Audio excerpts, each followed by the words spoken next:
we had this idea of externalities being reciprocal. Externalities necessarily require somebody undertaking some activity, and then they also require somebody to be present and in proximity to that person to be on the receiving end of that activity. And it's not obvious at first look who's at fault in a particular case, because if you're going to, if one person's activity is directly affecting another, that's a direct harm that you can directly observe. But if you decide that you are going to curtail the activity of the first person from engaging in something that could benefit them, that's potentially harming them. So the harm is, who exactly is to blame is not totally clear.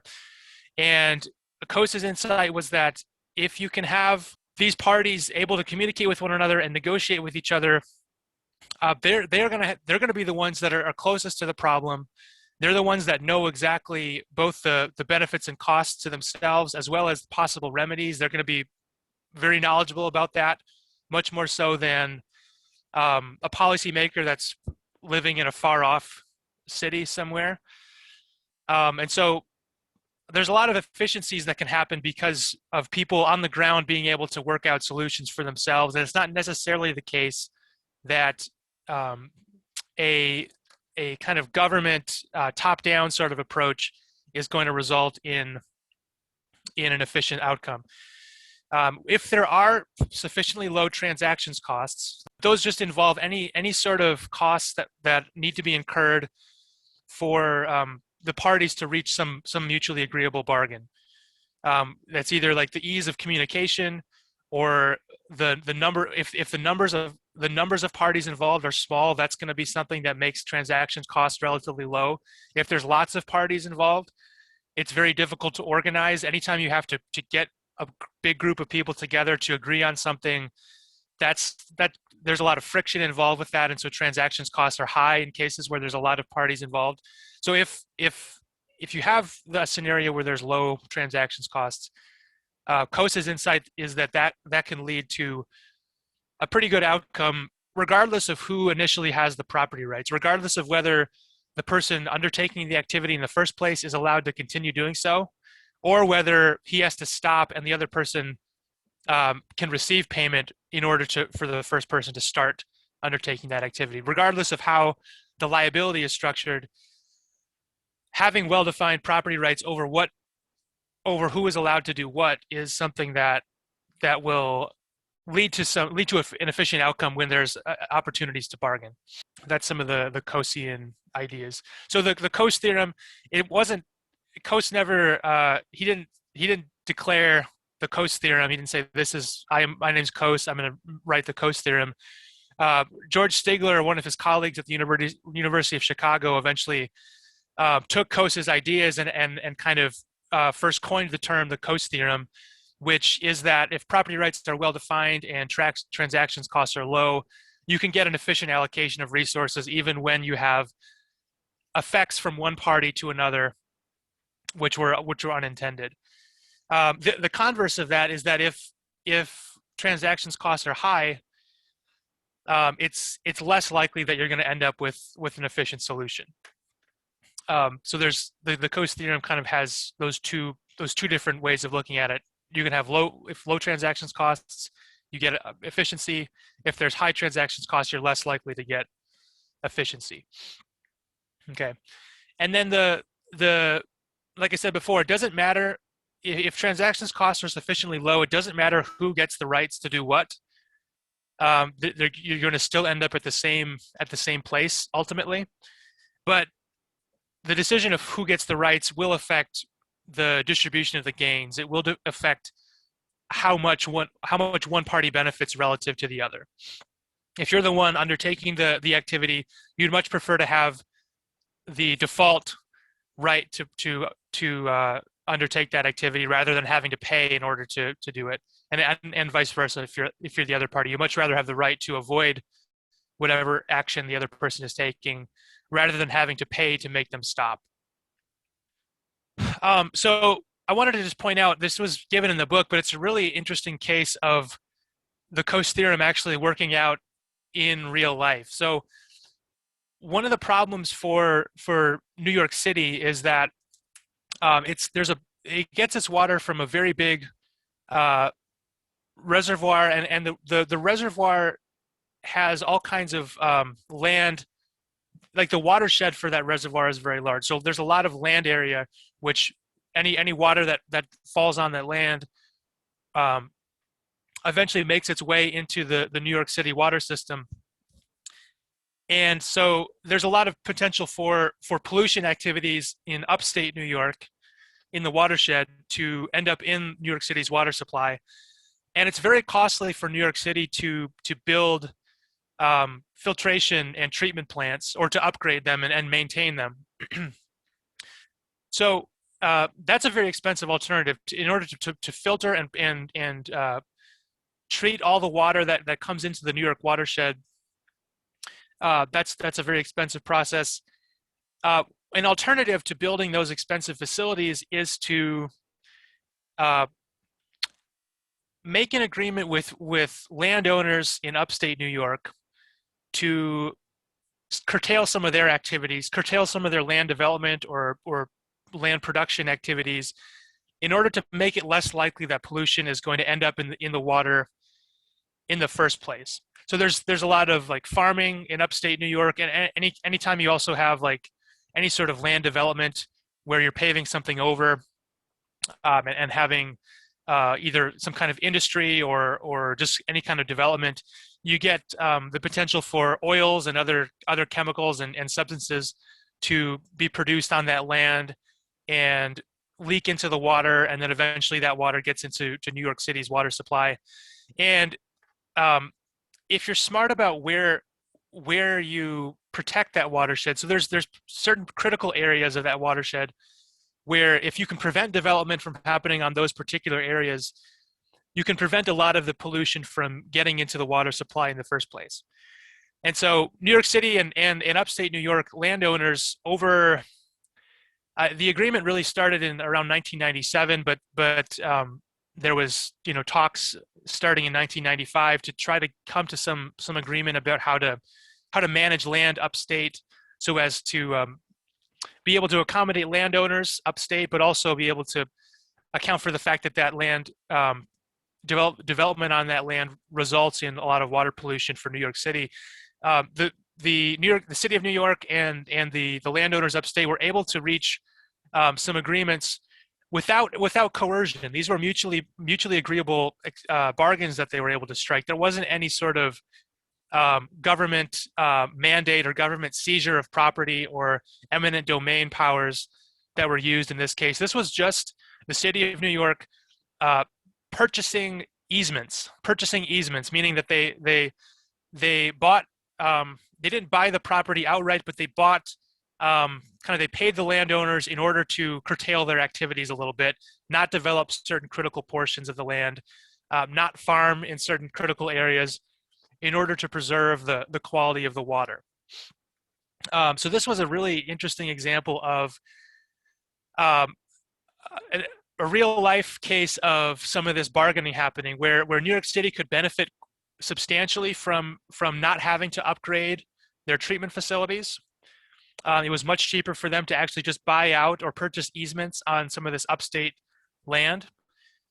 And the landowners themselves, they were able to agree on that compensation. They found it worthwhile to cease whatever activities they could have done on that land in exchange for payments from the city of New York. And so it was a very successful process of negotiating an efficient solution to this water quality problem, which ended up saving a lot of money in terms of not having to upgrade and build new water treatment facilities, which are very expensive. So that's a case where it worked out well. They were able to. There were few enough parties, or there's a small enough number of parties in order to be able to make those negotiations. Really, what's required is you have to have an ability to organize in order for a Coasean bargain type situation to emerge. So if the number of parties gets really huge, if we're talking about a global externality, for example, opportunities for bargaining like this are very limited. It's not very easy to set up negotiations between all the people who are emitting CO2 and all the people who could potentially be affected by global warming. That's that's an impossible situation to work out in some of this Coasean sense. So when the number of parties gets huge, you lose the ability to organize. It's not You don't have really a, a capacity to form cohesive groups that can bargain with each other, and you don't get the efficient outcome in that case. One of the things that makes this hard is the book has this term in chapter 3, but it's called the free rider effect, which is the ability of a particular person to just kind of wait back and see what other people do. And for example, if we think about that example of the community whose water supply is being polluted by a company's effluent discharges, members of that community might get together and decide to pay the company to stop polluting. But if you're a member of that community, it's in your interest to maybe sit back and sort of let other people pay if they can, and if they're willing to, and not get involved unless you actually absolutely have to, because if other people are willing to pay, and they do pay the company to reduce their pollution, you still get the benefits of that, but you don't have to actually endure any of the costs. And so you have this temptation on everybody. Everybody has this temptation to sit back and let other people do the paying, and not do any of the paying yourself. That's the free rider effect, and that's one of the things that gets especially difficult when you have a large number of parties that don't know each other very well. You don't have kind of the social pressure to cooperate and help out you people that you don't know, or get involved with that bargaining process on behalf of people that you don't know.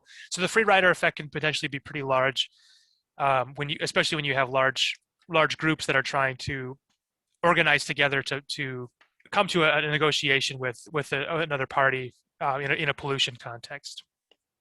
That's one reason. That's one reason why the large number of parties leads to a breakdown of this Coasean bargaining. There's also the holdout effect, which is kind of the inverse of this. So the holdout effect is let's say you have a case where instead of the community having to pay the company to stop their pollution or to curtail their pollution, maybe the company is going to pay the community, and let's say all the community members are in agreement that the payment that the company is offering is enough, but maybe one person in that community is saying, no, I want more. I think I want the payment to be higher. They can hold out and say, I'm not going to agree to allow the pollution unless you pay a little bit more. And even if you have like 50 people and 49 of them can all agree, one of them maybe has veto power to say, no, I'm not going to agree to that, and that can actually sort of capsize the possibility of an efficient bargain. If everybody has to agree that the pollution is allowed, then all it takes is one person to say no for the negotiations to fall apart. So that's kind of the opposite of the free rider effect is the holdout effect. That's another case of the Coase theorem not working as it was intended, not having low enough transactions cost to be able to work well. Okay, so if Coasean bargaining doesn't always work, if there are cases where that breaks down, what about Pigouvian taxation? So this is a really interesting piece by economist John Nye. John Nye's main point is that, maybe we can agree that there's some externality associated with an activity. We can agree that the social marginal cost curve is higher than the private marginal cost curve, right? That's the case that we were sort of looking at before. And so we know that Q star is the quantity that we would want, which takes account of those external costs. QM is the quantity that would result in a competitive market equilibrium setting. That's too much given the external costs, and so we prefer to move to the left to Q star. It's not obvious how large the tax should actually be. We talked about last class how the tax, should be the size of, the size of the marginal externality at the optimal quantity. But it's actually very difficult to know what that optimal quantity is, and it's even very difficult to know where we are right now relative to that optimal quantity because of existing distortions in the marketplace. There are a number of things which, if you think about QM being the unrestricted market quantity of driving or gasoline consumption. I'm gonna use gasoline consumption as the example because that's what John Nye uses in his paper. But if QM is the unregulated market quantity, there are all sorts of activities which are going on, or all sorts of policies which are going on right now, which will naturally serve as mechanisms for reducing that quantity. Some of the ones that he lists are simply the fact that there are distortionary taxes in the economy. There are taxes such as the income tax, which reduce people's income and make them demand less gas than they would if there were no income taxes, for example. So that income tax is indirectly a way that gasoline consumption is reduced because it reduces people's disposable income, and so they spend less on gas than they otherwise would. Other things include the fact that OPEC, the Middle Eastern countries that form an oil cartel, and that artificially decrease the amount of pumping that they do in order to artificially inflate the price of oil. And that's something which naturally tends to increase the price of gas and reduce the quantity of gas consumed. So some of that's already happening, and it's, is that enough? Is that enough to get us to Q star? It's not obvious that maybe we're already pretty close to Q star because of some of those things which are naturally already reducing the quantity of gas that we consume. Restrictions on nuclear power make energy more expensive in general. If some of those bans were lifted, maybe we'd be closer to QM, but with those bans on nuclear power, the price of energy and the price of gas is higher than it otherwise would be. That's another thing that could reduce gasoline consumption. There's subsidies to public transportation, which sometimes you pay a little bit of a fare when you get on the bus or get on the subway, but a lot of that is provided publicly, and so those subsidies for public transportation reduce the price of public transportation and reduce the amount of driving a little bit more.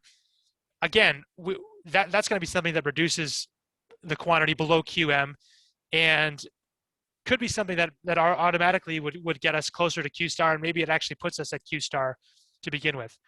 There's limitations on downtown parking, which if those limitations were lifted, you'd have a more of an incentive to drive. And so with those restrictions in place, the natural tendency to drive might be a little bit reduced. That could be another thing. So there's all these layers of different kinds of regulations which affect the quantity of gasoline that's used, or the amount of driving that happens. And just the fact that that there are measurable externalities associated with driving doesn't tell you at all about what the level of the tax should be. Because if you remember, at this Q star, there still is there's still a level of external costs, given by this area here, which we're willing to tolerate. And just because those external costs exist doesn't mean we're not already at some efficient quantity, because at the efficient quantity, you'd expect there to still be some external costs. We're not going to eliminate those completely. That would be prohibitively expensive. We would be changing our lifestyle in ways that would really do some damage to ourselves if we didn't take advantage of some of the the benefits of gasoline and the ability to drive cars. So Nye's critique specifically is that he's looking at economists who have measured the Pigouvian, or they've measured the externality of say driving. They've measured the externality and they've inferred that that tells you what the optimal tax should be. Nye's point is that just because you've measured the externality, that doesn't tell you anything about what the size of the optimal tax should be. To know what the optimal tax should be, you'd have to know the quantity that's being produced right now and the optimal quantity. You have to know how far away from Q star are we actually right now. And that's the information you'd need to enact an optimal tax. So it's kind of a position of agnosticism where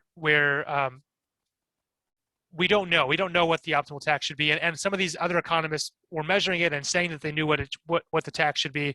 John Nye is saying merely measuring the externality itself does not tell you anything about how big the tax should be. Yeah, so it's a very difficult problem. It's not as straightforward as simply drawing this SMC PMC graph and finding the distance between those curves. But it's a good starting point. This is a good starting point to conceptually map out what you'd like to do if you could.